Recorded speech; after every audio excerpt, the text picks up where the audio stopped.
Una, ito yung ginawa natin. Parang tumigas yung ano. So, subukan natin saksak kung under siya. Ganun pa rin. Hindi pa rin siya makapag-start. So, pangalawa ang gawin natin.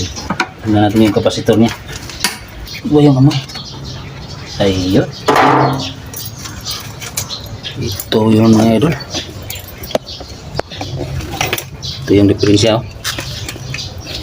Yan o. Yan yung diferensya yan.